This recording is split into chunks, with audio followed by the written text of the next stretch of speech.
banyak mengenali tentang kiprah perjalanan perpolitikan karir-karir Pak Ganjar Pranowo. Nah, landasan itulah yang kenapa keluarga besar P3 itu kemudian lebih memiliki pandangan-pandangan yang jatuh hati kepada Pak Ganjar Pranowo. Itu tentu banyak, tidak hanya itu saja. Tapi kita pandang layak Pak Ganjar Pranowo bisa melanjutkan estafet kepemimpinan dari seluruh pembangunan nasional kita yang selama ini sudah dilakukan oleh pemerintahan saat ini, yaitu Pak Presiden Joko Widodo. Pak Sandi menyatakan tertarik untuk bergabung menjadi kader Partai Persatuan Pembangunan. Ini tentu tidak dilandasi oleh karena Pak Sandi kita calonkan sebagai calon wakil presiden atau kita perjuangkan menjadi calon wakil presiden. Kami tidak meninggalkan KIB, sampai saat ini KIB masih tetap utuh. Kami tidak meninggalkan KIB. Tetapi di dalam koalisi KIB ini juga kita sudah sepakat tidak akan mencampuri partai satu dengan yang lain. Pak Ketum ini dengan masuk Pak Sandi nanti jadi saingan Pak Ketum, malah saya jawabnya kalau ada 5 lagi atau 10 lagi juga boleh, gitu ya. Jadi P3 tidak menutup, sekali lagi P3 terbuka untuk anak-anak bangsa yang terbaik tanpa mendiskriminasikan apakah itu muda dan tua.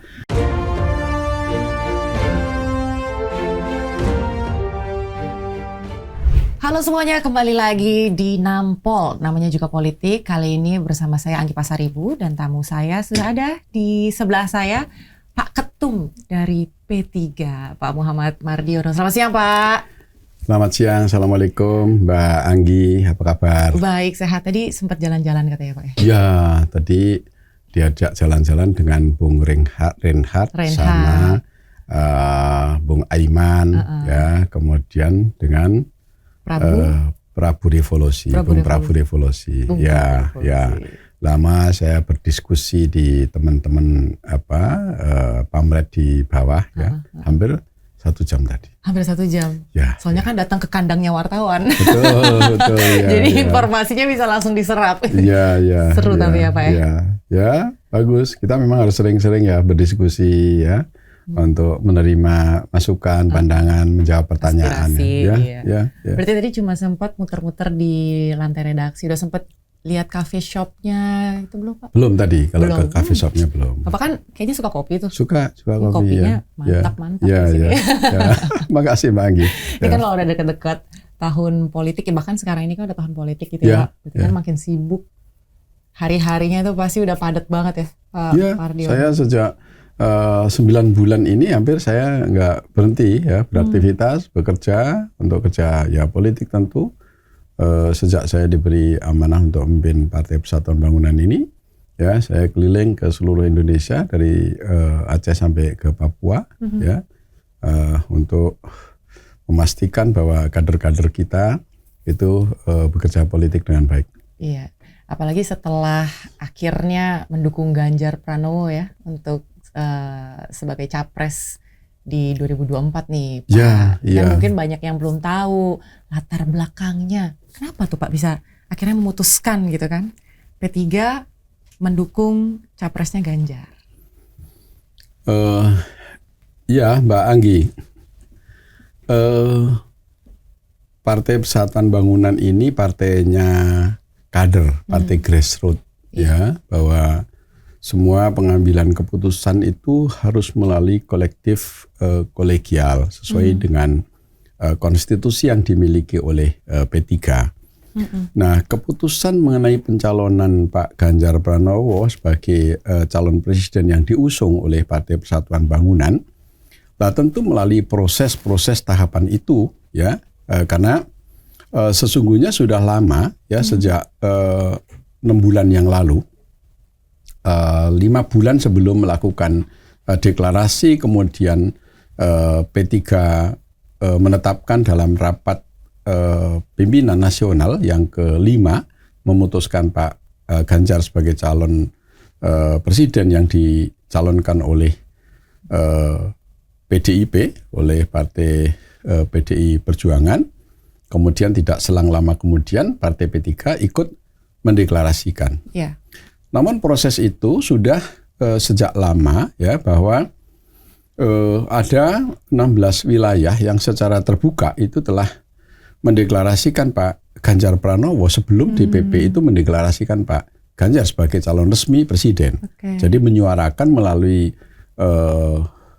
DPW ya agar DPP segera memutuskan untuk melakukan rapat sebagaimana yang diatur dalam konstitusi partai untuk mendeklarasikan Pak Ganjar Pranowo. Lah, karena Pak Ganjar Pranowo itu adalah kader partai lain, bukan kader P3 ya, kader PDIP, maka kita menunggu nanti dideklarasikan oleh PDIP, kemudian kita mencalonkan bersama-sama dengan PDI Perjuangan. Oh, berarti gitu. Sebenarnya sebelum dideklarasikan memang udah terdengar dari lama ya kalau gitu. Kalau sebenarnya Ganjar Pranowo ini diharapkan untuk menjadi capres, tapi secara resminya nunggu di sounding dulu lah oleh Ketum PDI Perjuangan saat itu oleh Bu Mega, baru akhirnya decide untuk memberikan dukungannya terhadap Ganjar. Tapi kalau dari Pak Mardiono dan mungkin dari teman-teman di partai sendiri, sosok Ganjar sendiri sebenarnya seperti apa, Pak?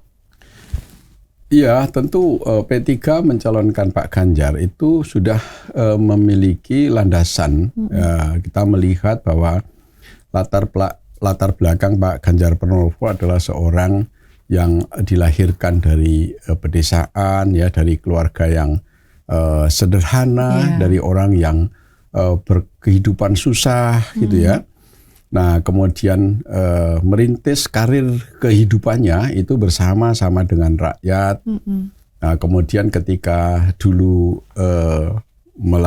meniti pendidikan juga di bangku sekolah dari mulai SMA hingga kuliah juga tidak mudah untuk dia bisa menyelesaikan itu. Artinya mengenali tentang jerih payah kehidupan rakyat kecil ya, itu. Dan kemudian dalam perjalanannya setelah lulus dari Universitas Gadjah Mada, kemudian bekerja, artinya beliau punya pengalaman di bidang entrepreneur ya, karena pernah bekerja di perusahaan swasta di beberapa perusahaan, yang kemudian akhirnya beliau berjuang bersama-sama PDI Perjuangan, kemudian akhirnya masuk ke parlemen. Nah, setelah 2 kali di parlemen, kemudian dengan karir yang gemilang itu dan keberhasilannya mereka keberhasilannya beliau Pak Ganjar Pranowo sebagai seorang politisi ya, kemudian menghantarkan beliau ke parlemen ya, ke Senayan. Dan 2 kali Pak Ganjar Pranowo itu mendapatkan amanah dari rakyat, yaitu duduk di parlemen. Kemudian karir selama beliau ada di parlemen juga cukup gemilang ya, cukup baik ya. Cukup konsisten untuk memperjuangkan aspirasi rakyat, aspirasi umat. Nah, kemudian setelah itu masuk ke wilayah birokrasi ya, kemudian menjadi gubernur di Jawa Tengah 2 periode ya. Itu tentulah tidak mudah ya. Karena gubernur Jawa Tengah itu juga penduduk terbesar kedua seluruh Indonesia ya, sehingga ya tentu tidak mudah untuk memenangkan itu. Tetapi beliau 2 kali itu diberi percayaan oleh rakyat Jawa Tengah untuk memimpin rakyat Jawa Tengah, dan itu berhasil. Dan selama itu pula beliau harmonis, karena Pak Ganjar Pranowo itu selama menjabat gubernur yang kedua ini itu berpasangan dengan Partai Persatuan Pembangunan, yaitu Gus Tad Yassin, di mana beliau itu adalah putra tokoh Partai Persatuan Pembangunan, ya, putra guru kami yaitu almarhum Syekh Kyai Haji Maimun Zubair. Jadi hubungan dengan Pak Ganjar Pranowo itu sudah tidak asing lagi. Sudah lama terbangun. Betul. Juga mertua beliau itu juga kader P3 ya. Beliau itu mertuanya itu adalah ketua DPC Purbalingga 4 periode, dan sampai pada akhir hayatnya itu beliau di anggota fraksi MPR RI itu dari Partai Persatuan Pembangunan. Bahkan sekarang juga kakak iparnya, jadi kakak istrinya itu juga anggota fraksi P3 ya, di Provinsi Jawa Tengah, anggota DPRD Provinsi Jawa Tengah. Jadi nggak jauh-jauh ya sebenarnya. Kita sudah banyak mengenali tentang kiprah perjalanan perpolitikan karir Pak Ganjar Pranowo. Nah, landasan itulah yang kenapa keluarga besar P3 itu kemudian lebih memiliki pandangan-pandangan yang jatuh hati kepada Pak Ganjar Pranowo. Itu tentu banyak, tidak hanya itu saja.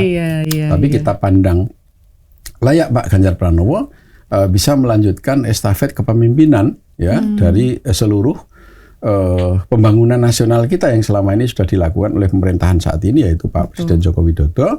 Nah, ini kelihatannya akan bisa nyambung ya, estafet kepemimpinan untuk melanjutkan pembangunan nasional kita itu ada di Pak Ganjar Pranowo gitu. Karena ya tadi sama, Pak Jokowi juga orang yang hidupnya berangkat dari latar belakang kehidupan rakyat orang kecil, sederhana ya, itu sama dengan Pak Ganjar Pranowo itu. Berarti jadi sebenarnya memang sangat nyambung.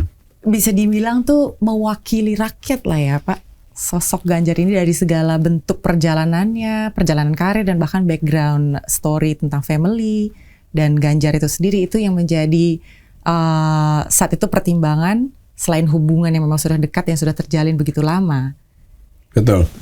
Betul Mbak Anggi, bahwa P3 tentu yang sudah memiliki pengalaman ikut pemilu selama 10 kali ya, ikut pemilu ya.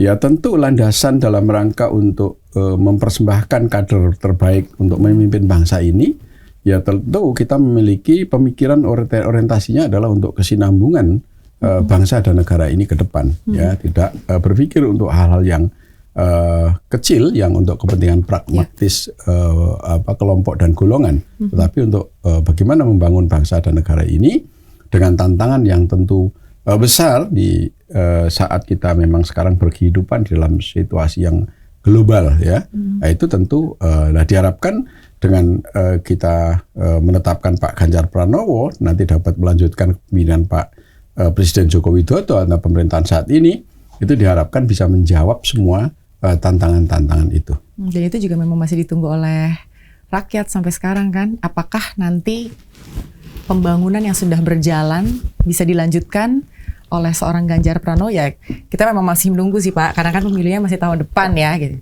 Hanya optimisme itu sepertinya memang ada di akar rumput di tengah masyarakat. Nah, kalau kita bicara soal pemilu nih Pak, tahun 2019 sendiri kan sebetulnya di dalam internal P3 sendiri sekitar 41 atau 45% ini kan mendukung Prabowo dengan Sandi saat itu. Nah, tahun 2024 punya antisipasi nggak nih Pak? Atau strategi supaya betul-betul solid satu suara mendukung calon presiden dan cawapresnya nanti siapapun itu yang sama gitu Pak? Iya, saya pastikan itu bahwa P3 saat ini dalam organisasi seluruh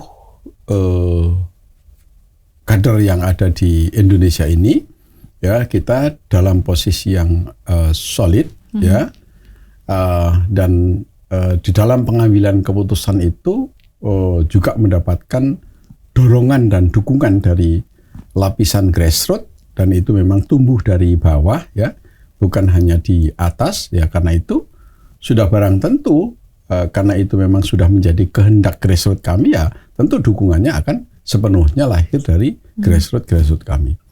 Jadi insya Allah P3 akan solid ya, mendukung Pak Ganjar Pranowo sebagai calon presiden nanti untuk 2024, termasuk bagaimana untuk menggerakkan konstituennya P3 ya, untuk bersama-sama berjuang mensukseskan Pak Ganjar Pranowo. Dan secara internal sendiri komunikasi untuk memastikan agar kita satu suara, nggak boleh sampai terpecah, itu sudah sering dilakukan berarti Pak? Oh sudah pasti ya. Sebuah organisasi apalagi P3 ini partai yang berasaskan Islam, ya pasti kita membangun soliditas, merapatkan saf dan barisan sebagaimana yang dicontohkan dalam ketika umat Islam itu menjalankan sholat ya, itu yang paling utama adalah merapatkan barisan, saf, dan kemudian manakala imam itu sudah mengumandangkan takbir dengan mengangkat tangannya, maka makmum itu harus ikut. Nah itulah prinsip kita untuk menjalankan politik berdemokrasi di dalam satu landasan P3 sebagai partai yang berasaskan Islam. Ya kita tentu menteladani bagaimana kita membangun soliditas terhadap kita bersama, sesama kita kader dan seluruh struktur. P3 itu tidak hanya yang ada dalam struktur partai, tapi kita juga memiliki ada 4 badan otonom Ada organisasi 4, yaitu kita punya WPP, namanya Wanita Persatuan Pembangunan, kemudian ada GPK, Gerakan Pemuda Ka'bah, ini anak-anak muda, kemudian ada AMK, Angkatan Muda Ka'bah, dan ada GMPI, Gerakan Pemuda Pembangunan Indonesia. Nah, ini yang menjadi support untuk pergerakan politik Partai Persatuan Pembangunan, termasuk yang juga mensosialisasikan program-program kerja pemenangan Partai Persatuan Pembangunan. Nah, di tahun 2024 gebrakan dari PPP ini kan salah satunya adalah meninggalkan KIB nih Pak. Dan itu sempat dianggap melanggar fatsun politika nih Pak. Gitu. Mungkin Pak Ketum punya tanggapan? Ya Mbak Anggi, jadi Koalisi Indonesia Bersatu yang dibangun oleh Partai Golkar, kemudian Partai Amanat Nasional dan Partai Persatuan Pembangunan. Kebetulan saat itu, pada saat lahir 1 tahun yang lalu, itu saya sebagai koordinator. Jadi masing-masing partai politik itu mengirimkan konseptor, satu koordinator, ya, yaitu yang mensajikan itu semua program-program kerja KIB dan yang juga merumuskan program-program KIB, juga membawa konsep-konsep KIB itu adalah koordinator. Nah, koordinator dari masing-masing partai itu ada satu. Kemudian saya dari P3, kemudian Pak Dito itu dari Golkar, kemudian Pak Asman Nur itu dari Partai Amanat Nasional. Nah, itu yang di dalam perjanjian koalisi itu ya, itu tidak mengedepankan semata-mata kita untuk koalisi pemenangan presiden dan wakil presiden, kemudian juga siapa presiden dan wakil presidennya. Itu tidak tapi kita membangun sebuah gagasan-gagasan bagaimana untuk membangun bangsa ini ke depan, bagaimana melahirkan ide-ide dan gagasan-gagasan untuk menjawab tantangan, ya, membangun negara ini ke depan. Jadi itu yang dikedepankan. Jadi kami tidak meninggalkan KIB sampai saat ini. KIB masih tetap utuh, ya, kami tidak meninggalkan KIB. Tetapi di dalam koalisi KIB ini juga kita sudah sepakat tidak akan mencampuri, ya, partai satu dengan yang lain. Dan itu memang tidak mungkin juga, ya. Kalau kemudian saya mencampuri internalnya Partai Golkar, kan tidak mungkin.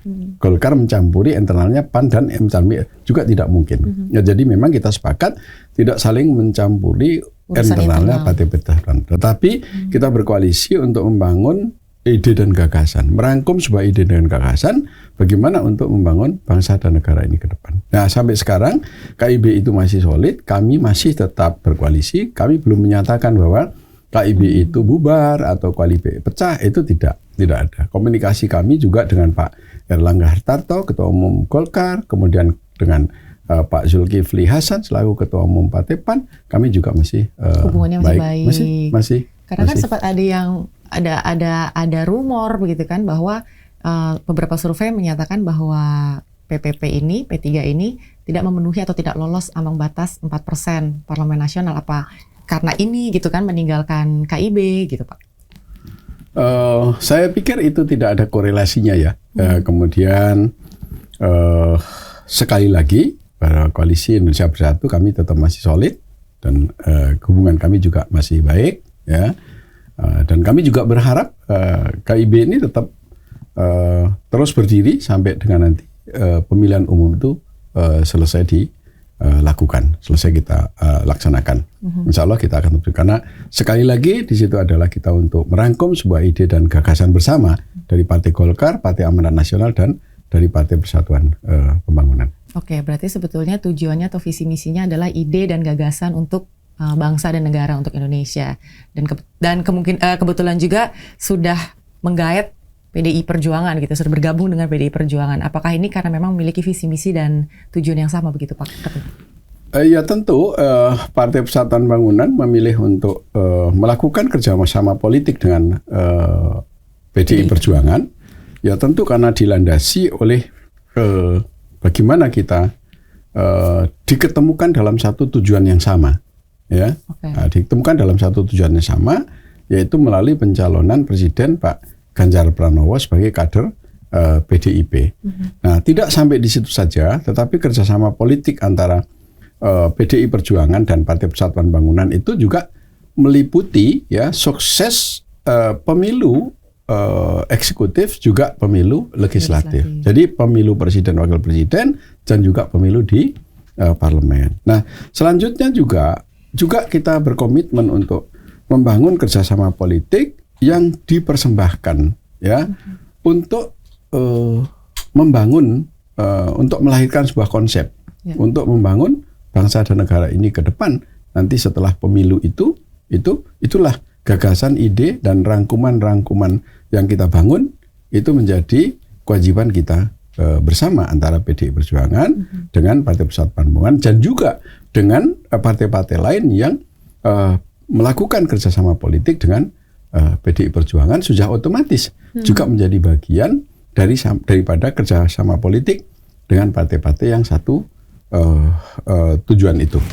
Begitu. Sekarang ini kan dilihat bahwa ini posisinya kuat nih sekarang Partai P3 gitu kan, melakukan kerjasama politik dengan PDI Perjuangan, mendeklarasikan calon presiden Ganjar Pranowo, terus sekarang hadir lagi nih idola emak-emak gitu, Bang Sandi gitu kan. Nah itu gimana tuh Pak?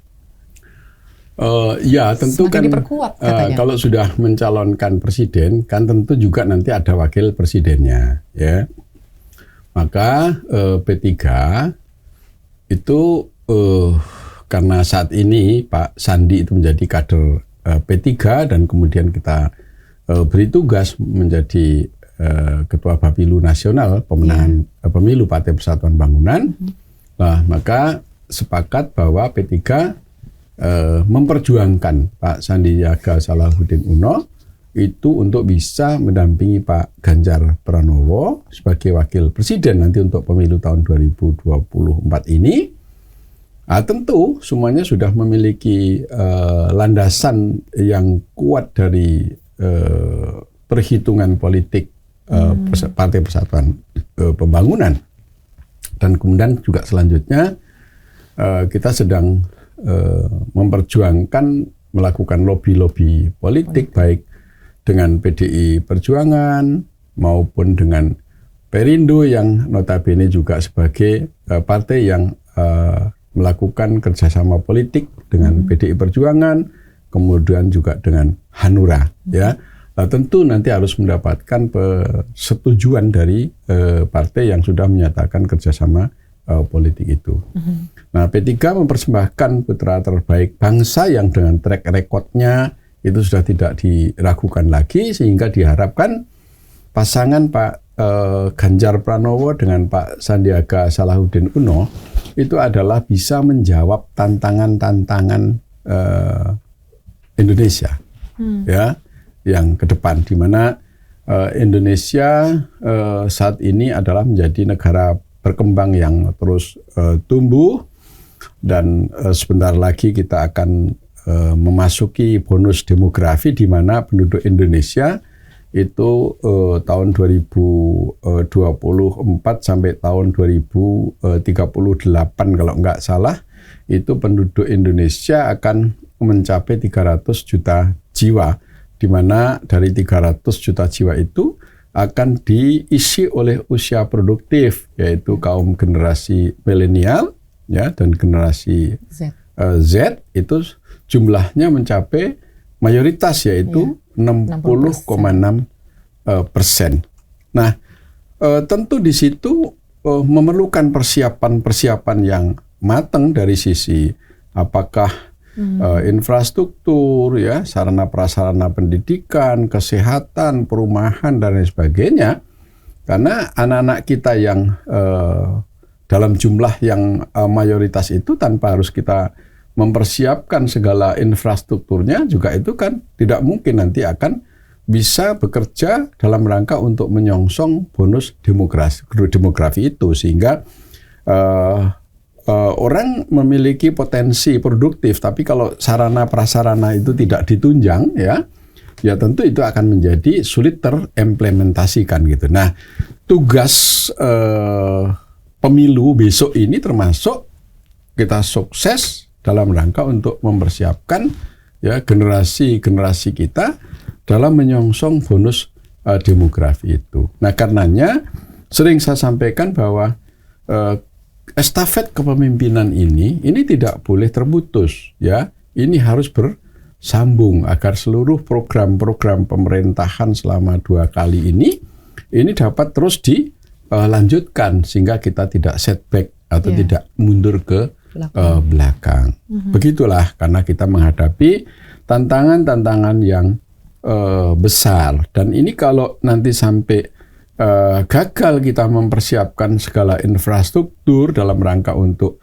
menyongsong bonus demografi oleh anak-anak kita itu, maka dipastikan kita akan mengalami kesulitan, di mana banyak negara-negara lain yang lebih dulu menjadi negara berkembang dari kita, tetapi saat ini justru menjadi mengalami kesulitan dan bahkan menjadi pasien IMF. Nah, ini kan banyak contoh, dan itu sudah hampir 100 negara ya, 90 sekian negara yang saat ini sudah menjadi pasien IMF.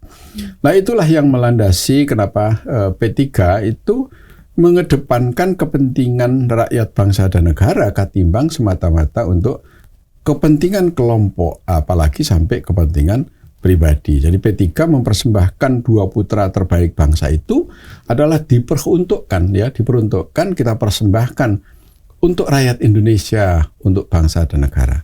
Apakah berarti bisa dibilang sosok Sandi, kalau Ganjar kan karena memang sudah dideklarasikan gitu ya Pak, apakah memang sosok Sandi ini sebagai sosok yang paling kuat untuk bisa menangkap hati anak-anak muda atau pemilih muda? Tentu sudah bisa kita jawab ya. Track record perjalanan Pak Sandiaga Salahuddin Uno, beliau meniti karirnya dari dunia organisatoris, ya, organisasi. Pernah menjadi ketua HIPMI DKI, ya, dan sukses seorang yang memimpin sebuah organisasi itu, ya, berhasil apabila kemudian sampai pada puncaknya di dalam organisasi itu. Jadi kalau dulu ada di ketua HIPMI DKI, kemudian akhirnya setelah itu naik menjadi ketua umum HIPMI di tingkat nasional, ketua Himpunan Pengusaha Muda Indonesia, ya, itu adalah seseorang yang berhasil mengorkestrasi organisasi, sehingga keberhasilan itu mendapatkan pengakuan, sehingga dia naik kelas dari tingkat DKI menjadi skala nasional, berarti berhasil. Nah, kemudian Pak Sandi terlahir dari seorang entrepreneur, ya, di mana karir usahanya itu juga cukup berhasil, di mana beliau sebagai orang yang masih muda, ya, tapi dia berhasil untuk membangun dunia usaha yang tentu juga memberikan kontribusi kepada bangsa dan negara, kepada rakyat Indonesia, di mana menciptakan lapangan kerja, ya, memberikan kontribusi pajak kepada negara, dan lain sebagainya. Nah, kemudian setelah itu masuk di wilayah politik, ya, di mana masuk wilayah politik di DKI Jakarta, ya, berhasil juga menjadi Wakil Gubernur mendampingi Pak Anies Baswedan. Saya yakini keberhasilan Pak Anies Baswedan memimpin DKI tidak terlepas sokongan yang besar dari Pak Sandiaga Salahuddin Uno. Nah, setelah itu kemudian masuk wilayah nasional, ya, perpolitikan nasional, yaitu mendampingi Pak Prabowo menjadi Wakil Presiden pada pemilu tahun 2019 yang lalu, juga mendapatkan suara yang signifikan. Yaitu kalau nggak salah mendapatkan suara 43%, ya, gitu. Itu kan suara yang signifikan, ya, di mana dia bisa meraih kepercayaan rakyat yang begitu besar, walaupun, ya, belum bisa mencapai tingkat kemenangan, karena kemudian Pak Jokowi lebih unggul dari perolehan suara Pak Prabowo dan Pak Sandiaga Salahuddin Uno. Nah, artinya karya-karya nyata keberhasilan di dalam perpolitikan nasional menggambarkan bahwa dia memang orang yang mampu, ya, dia orang yang mampu menjawab tantangan Indonesia, dan dia telah mengerti, ya, tentang perjalanan perpolitikan dan ekonomi bangsa kita ini. Ya, kemudian terakhir diberi amanah oleh Pak Presiden Jokowi menjadi Menteri Pariwisata dan Ekonomi Kreatif. Nah, tidaklah mudah di masa Indonesia menghadapi krisis COVID-19, ya, di mana pariwisata ini yang paling terpukul pertama. ya, paling terpukul pertama, di mana orang dibatasi ruang geraknya, kemudian juga ekonominya menjadi terbatas, di mana orang mau rekreasi itu kalau ekonominya lebih, gitu kan. Nah, kemudian apalagi kemudian dibatasi, dan kemarin itu sangatlah tragis bagi perjalanan ekonomi pariwisata, karena orang bergerak aja nggak bisa, bagaimana mau berpariwisata dengan pembatasan-pembatasan orang untuk tidak boleh melakukan perjalanan-perjalanan. Kemudian kita semua, bukan hanya Indonesia tapi dunia, ya, mengalami kesulitan khususnya di sektor pariwisata. Jadi yang tutup duluan yang pertama adalah di sektor pelaku ekonomi yang tutup pertama adalah di sektor pariwisata seperti hotel, ya, dan lain sebagainya. Pak Sandi dengan amanah dari pemerintah, ya, sebagai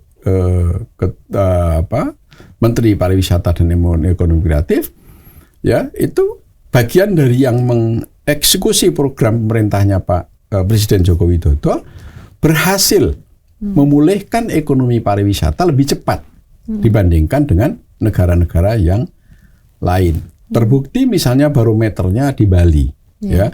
Bali itu adalah barometer ekonomi pariwisata yang terbesar, di mana masyarakat di Bali itu bisa digerakkan oleh ekonomi pariwisata yang bersumber dari pariwisata, itu adalah yang terbesar. Dan alhamdulillah saat ini, ya, dari kasus COVID-19 itu sekarang pariwisata di Bali sudah mulai pulih. Begitu juga pariwisata di daerah-daerah yang lain di seluruh Indonesia, ya, hampir mungkin kalau 100% belum, ya, tapi mungkin sekarang 80% itu sudah mengalami pemulihan, recovery ekonomi di sektor pariwisata itu. Itulah.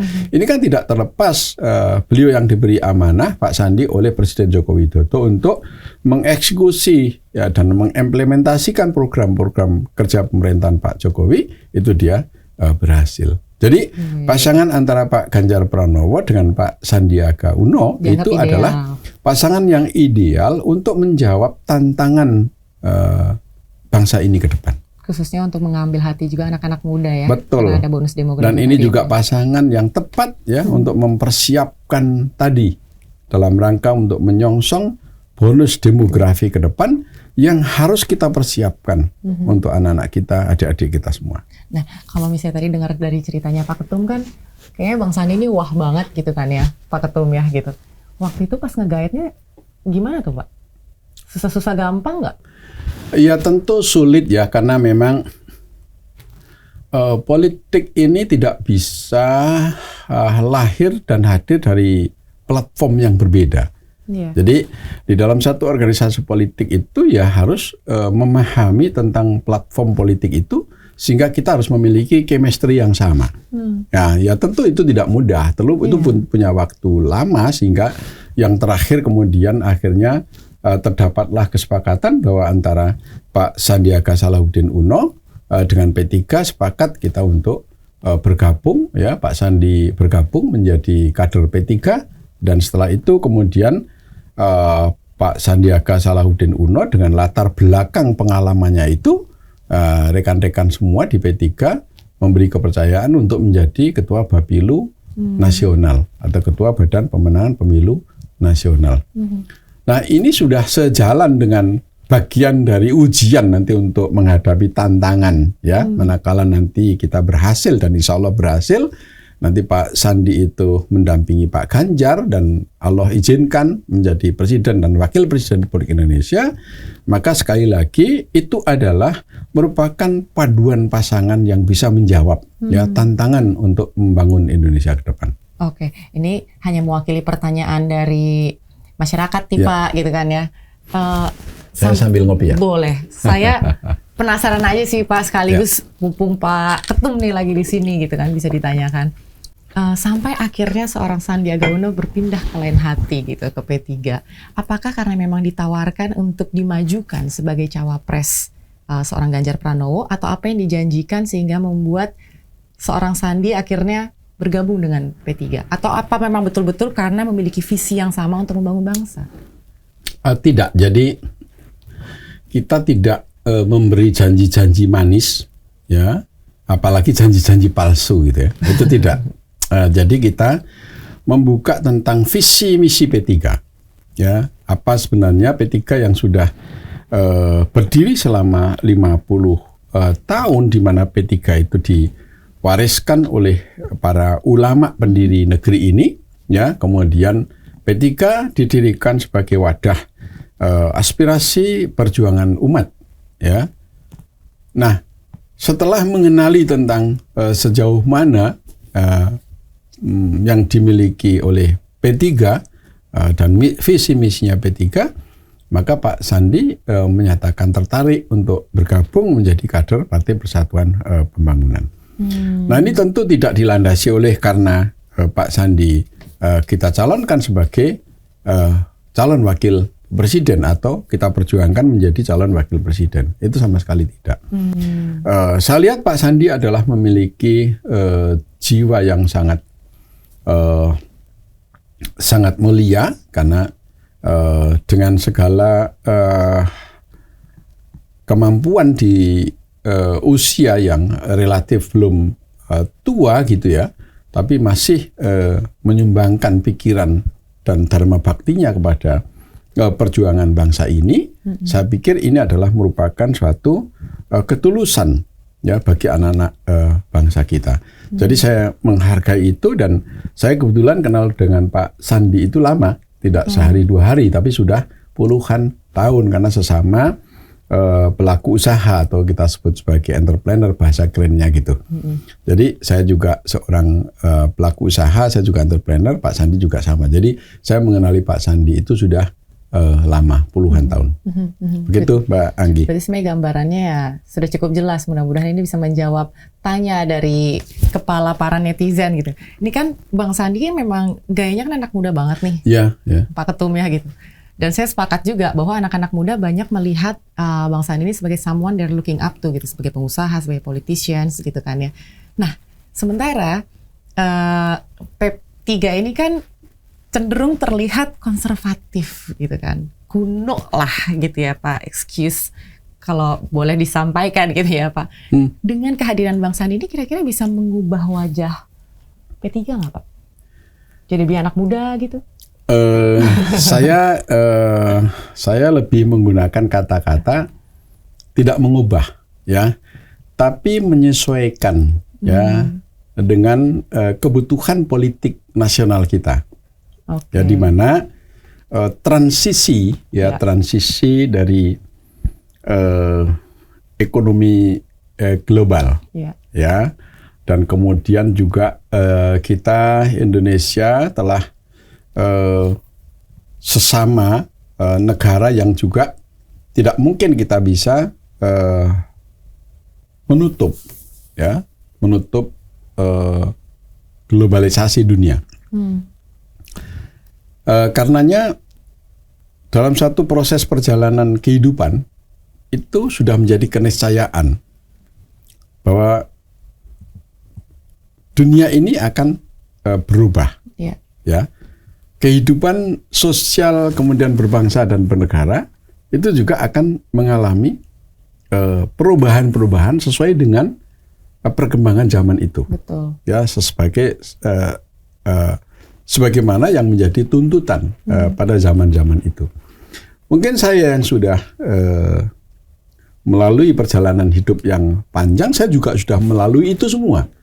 Apakah dalam kehidupan sosial, kehidupan kemasyarakatan, kemudian sosial kehidupan ekonomi, ya, dan lain sebagainya, itu juga sudah secara otomatis mengikuti pada perubahan-perubahan zaman itu. Nah, maka Pak Sandi merupakan bagian dari orang yang akan mampu bersama-sama ya dengan kader-kader yang lain ngikutin perubahan ya, untuk mengikuti perubahan itu. Karena perubahan itu juga harus disiapkan konsep-konsep dalam menghadapi perubahan-perubahan itu. Gitu. Nah, seiring dengan perubahan itu, maka dengan Pak Sandi yaitu sejalan dengan menjadi tuntutan kehidupan bangsa kita. Ya, untuk kita P3 akan mengikuti perubahan-perubahan itu. Ya, tanpa merubah dari prinsip ideologi sebagai bangsa. Berarti kalau gitu masih butuh wajah-wajah seperti Bang Sandi dong nantinya. Tentu. Terbuka kan, ya, begitu kan? Tentu. P3 sangat terbuka. Banyak tokoh-tokoh baru di luar Pak Sandiaga Salahuddin Uno yang bergabung. Jadi kalau dibilang P3 itu konservatif, nggak juga gitu ya. Memang Partai Persatuan Bangunan ya P3 ini memang partai kader. Ya banyak orang yang meniti karir kader-kader kami, termasuk saya. Ya itu yang meniti karirnya itu dari bawah. Ya, karena saya juga meniti karir di partai ini selama 24 tahun ini saya juga dari bawah. Ya tidak terus sekarang ujuk-ujuk datang dari ketum. Enggak, ya saya 24 tahun itu saya melalui ada di DPC, di DPW, ya. DPW pun juga tidak langsung menjadi ketua wilayah. Saya dulu jadi bendahara wilayah, kemudian menjadi ketua DPW, masuk ke DPP saya menjadi wakil ketua umum, kemudian menjadi majelis pertimbangan dan lain sebagainya. Jadi sudah melalui proses-proses yang panjang itu. Tetapi P3 juga tidak menutup ya dengan tokoh-tokoh bangsa, putra-putra bangsa terbaik ya untuk juga bergabung di P3 dengan memiliki hak dan porsi yang sama. Ya, kami tidak melakukan diskriminasi ini orang baru, ini orang lama ya. Kami tidak, tetapi P3 partai kader, partainya basisnya partai rakyat ya. Ya ini memang yang harus diketahui oleh netizen kan, karena kan kalau dilihat dari luar kan nggak kelihatan nih Pak, nggak ketahuan sampai Pak Ketum akhirnya menjelaskan sendiri gitu kan, bahwa semua prosesnya memang harus ada, apalagi ketika suara bising lain misalnya, wah ini dengan kehadirannya Bang Sandi bukan sebagai ketum, bukan sebagai waketum, tapi mendapatkan kepercayaannya begitu besar, ini nanti ketumnya nggak takut nih punya saingan gitu kan, gimana Pak? Ya, saya tahu jawabannya enggak sih. Ya, banyak masukan-masukan yang mengemuka seperti itu ya. Pak, sering dengar ya, saya sering dengar. Pak Ketum ini dengan masuk Pak Sandi nanti jadi saingan Pak Ketum. Malah saya jawabnya kalau ada 5 lagi atau 10 lagi juga boleh, gitu ya. Jadi berpolitik itu buat saya itu begitu, tidak saya anggap sebagai pesaing, tapi itu mitra. Jadi siapapun ada tokoh-tokoh bangsa yang terbaik ya bergabung dengan P3 itu adalah kita terbuka karena itu adalah akan menjadi kekuatan baru ya bagi perjuangan Partai Persatuan Pembangunan. Ya P3 tidak menutup tokoh-tokoh bangsa ini atau putra-putra Indonesia terbaik ini ya untuk bergabung bersama P3. Kemudian nanti di kemudian hari sesuai dengan konstitusi yang diberikan, yang dibangun oleh Partai Persatuan Bangunan sebagai organisasi partai politik, nah itu sudah menjadi keniscayaan ya. Tentu setiap kader-kader itu akan bisa berkompetisi nanti pada saatnya ya bisa untuk menjadi pemimpin dan bagian dari elit partai itu sudah pada tentu pada porsinya. Tapi tidak ada yang merasa ketakutan kemudian nanti ini akan menjadi pesaing dan lain sebagainya, itu buat saya tidak. Untuk memperkuat partai ini P3 sangat terbuka untuk tokoh-tokoh putra-putra bangsa terbaik untuk bergabung berjuang bersama Partai Persatuan Bangunan untuk mengantarkan kesejahteraan rakyat sehingga rakyat menjadi sejahtera diperjuangkan oleh Partai Persatuan Bangunan, negara kita menjadi kuat ya. Itu sesuai yang dicita-citakan oleh para pendiri Partai Persatuan Bangunan, yaitu membangun negara menjadi negeri yang baldatun, thayyibatun, warabun ghafur. Itulah pentingnya ya Pak, adanya yang namanya ideologi, visi misi yang sama, sehingga siapapun yang bergabung ya memang nggak bisa terlepas dari ideologi partai dan kepentingan masyarakat gitu kan, kepentingan negara. Jadi bukan ucuk-ucuk ada yang datang akhirnya dianggap sebagai pesaing, tapi kalau itu bisa bersama-sama dengan elit partai memajukan bangsa dan negara, kenapa enggak gitu kan? Iya, betul. Itu sebetulnya salah satu pernyataan yang saya rasa sangat dinanti oleh masyarakat, dan saya juga sepakat. Saya juga sangat suka ketika tadi ini bukan masalah persaingan, ini bukan masalah mengubah wajah, tapi bagaimana melengkapi dan menghadapi perubahan zaman gitu kan. Mbak Anggi termasuk di dalamnya dalam pemilihan sebagai tokoh untuk kita calonkan menjadi wakil presiden misalnya ya. Saya boleh bilang amin nggak Pak? Ya. Saya boleh bilang amin nggak kalau jadi wakil presiden? P3 juga tidak mengedepankan untuk kepentingan pragmatis personal ya para kader, tapi juga kita mengutamakan pada perhitungan politik bagaimana untuk kita persembahkan kepada rakyat Indonesia untuk membangun bangsa dan negara ini. tidaklah banyaklah yang mengemuka gitu kan. Kenapa enggak Pak Ketua Umumnya? Iya. Banyak mungkin ya kalau Ketua Umum mungkin ya, mungkin dalam tanda kutip, mohon maaf saya tidak mencampuri partai-partai yang lain ya.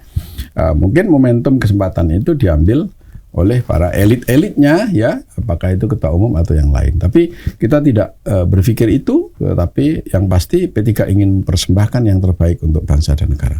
Oke, nah yang terakhir nih Pak, kalau kita bicara soal pemilih muda, apakah itu kalangan milenial atau Gen Z gitu kan, dengan keterbukaan informasi dan media sosial lain sebagainya, tidak dipungkiri ada juga yang masih bersikap apatis gitu kan, sementara potensi mereka sebagai peraup suara di pemilu 2024 sangat besar gitu. Punya strategi tersendiri nggak Pak dari P3 untuk dapat menggait atau mengambil hati para pemilih muda? Mbak Anggi, P3 ini juga banyak anak-anak muda, anak-anak milenial. Di fraksi kami itu ada banyak anak-anak yang meniti karirnya sejak muda. Jadi sekjen kami itu Pak Gus Arwani Tomafi ya, itu meniti karirnya sejak lulus dari S1 perguruan tinggi ya, itu langsung masuk ya ke dunia politik di Partai Persatuan Pembangunan. Dan sekarang karirnya sudah menjadi sekretaris jenderal dan di fraksi itu anggota DPR RI di Komisi 1 ya, juga dengan pengalamannya yang panjang ya, selama itu sejak Pak Sekjen Pak Gus Arwani Tomawi itu sejak masih milenial, jadi lulus dari IAIN ya, itu langsung terjun ke politik ya, mungkin masih berusia sekitar 21 tahun ya, 20 ya kira-kira usia 21 tahun ya, sampai sekarang ya. Kemudian ada juga yang dari Banten ya, itu juga masih anak muda. Kemudian juga ada yang berlatar belakang dari wartawan ya, yang sekretaris fraksi P3 di DPR RI, Mas Ahmad Bedowi, itu juga dia sejak muda sudah berkarir di politik itu. Jadi banyak anak-anak milenial. Nah, Mbak Anggi, P3 juga punya badan otonom ya, generasi-generasi seperti ada WPP, itu Wanita Persatuan Bangunan, itu juga banyak anak-anak milenial. Kemudian di AMK, Angkatan Muda Ka'bah, kemudian ada lagi GPK, Gerakan Pemuda Ka'bah, kemudian ada di GMPI, Gerakan Muda Pembangunan Indonesia. Nah ini sayap-sayap partai yang dia mayoritas bagian besar itu adalah anak-anak milenial, yang dimana sekarang ini juga menjadi calon ya, ada yang menjadi calon eksekutif, ada yang menjadi calon legislatif, ada yang mencalonkan dari kabupaten kota, kemudian ada yang di DPR RI ya, itu juga banyak calon-calon yang dari anak-anak muda. Jadi tidaklah benar bahwa P3 itu kemudian didominasi oleh orang-orang tua gitu ya. Nah itu tidak. Jadi banyak ya kaum muda yang dia juga meniti karir politiknya di Partai Persatuan Bangunan, dan termasuk banyak yang baru-baru yang sekarang baru masuk, kemudian sekarang mencalonkan menjadi anggota DPR baik kabupaten kota maupun provinsi dan DPR RI, itu juga banyak dari kaum muda. Jadi P3 tidak menutup ya, sekali lagi P3 terbuka untuk anak-anak bangsa yang terbaik tanpa mendiskriminasikan apakah itu muda dan tua. Tapi banyak pengurus-pengurus di ketua-ketua cabang, kemudian ketua di provinsi ya, kemudian juga itu kita banyak yang anak-anak muda. Oke, berarti sebetulnya ini terbuka nih buat teman-teman yang masih muda-muda kayak kami ini. Ini masih dibilang muda loh Pak, kita Pak. Ya kan Pak? Iya, dan ya, Pak? Menurut saya kita tidak boleh mendikotomi antara muda dan tua, karena itu adalah sebuah proses kehidupan. Bahwa yang muda juga harus terlahir dari yang tua, dan kemudian yang tua juga harus mengantarkan yang muda, dan yang tua ini juga pernah melewati muda, dan itu keniscayaan dalam satu kehidupan. Jadi kalau menurut saya ya tidak kemudian kita mendikotomi ini yang muda, yang tua ya, itu tidak. Tapi itu adalah merupakan keniscayaan dalam satu kehidupan. Dan saya yakin karena budaya di Indonesia itu kita memiliki budaya ketimuran ya. Sehingga ya tentu tidak ada sekat. Kalau mungkin orang yang hidup di negara maju di luar sana, ya, itu mungkin hubungan orang tua dengan anak itu ketika sudah lulus perguruan tinggi itu mungkin sepertinya itu jaraknya, gapnya sudah jauh. Tapi di Indonesia tidak, karena Indonesia kita memiliki latar belakang budaya sosial yang tinggi, ya, di mana anak itu dia sampai kapanpun tetap disebut sebagai anak yang birrul walidain kepada orang tua atau orang yang anak berbakti kepada orang tuanya. Banyaklah kita mendengar bahkan orang tua itu bukan hanya ngasuh ya anak, tapi sampai ke cucu-cucunya.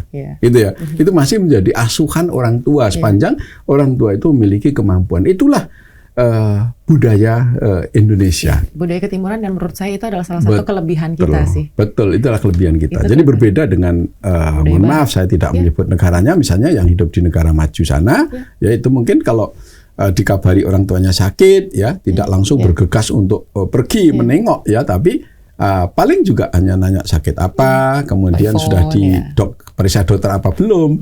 Tapi kalau saya pernah merasakan kayak gitu, sedang rapat di perusahaan, sama memimpin rapat di perusahaan, kemudian ada berita, ya, kalau dulu kan nggak ada telepon SMS, kan tidak ada ya, bahkan melalui pager atau melalui telepon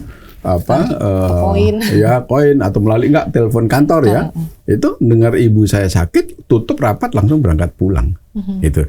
Nah itulah budaya Indonesia, karena orang Indonesia, anak-anak Indonesia itu memiliki tingkat kepatuhan terhadap orang tua, yaitu kita sebut sebagai anak yang birrul walidain, anak yang selalu berbakti kepada orang tua sampai akhir hayatnya. Itulah budaya Indonesia, dan itulah yang menjadikan Indonesia ya itu selalu bisa menjawab semua tantangan. Krisis bisa segera recovery, ya, ujian COVID segera bisa kita atasi, ya, karena ada kebersamaan, tidak ada gap. Semua anak-anak bangsa itu ketika menghadapi suatu tantangan-tantangan, kita bersatu padu, kita bergandeng tangan untuk kita atasi sama-sama. Betul, dan itu memang yang selalu diajarkan oleh orang tua saya juga. Itu tuh, Pak. Jadi secara tidak langsung di dalam partai itu sendiri ada yang namanya regenerasi, yang ada value yang akan selalu diturunkan dari yang pendahulu kepada yang nantinya yang akan datang. Jadi itu tadi, teman-teman terbuka untuk anak-anak muda yang ingin bergabung. Jadi bukan lagi gap yang muda dan yang tua, yang muda belajar dari yang terdahulu, yang terdahulu memberikan pendampingan dan mempersiapkan generasi atau pemimpin yang akan datang untuk Indonesia lebih baik. Terima kasih sekali sama-sama, Pak Muhammad Mardiono selaku Ketum. Terima kasih banyak atas undangannya dalam podcast kali ini. Saya juga banyak bisa menitipkan pesan-pesan dari P3 untuk publik. Baik, sampai bertemu lagi teman-teman di episode 6 Pol selanjutnya. Saya Anggi Pasaribu. Bye. Assalamualaikum.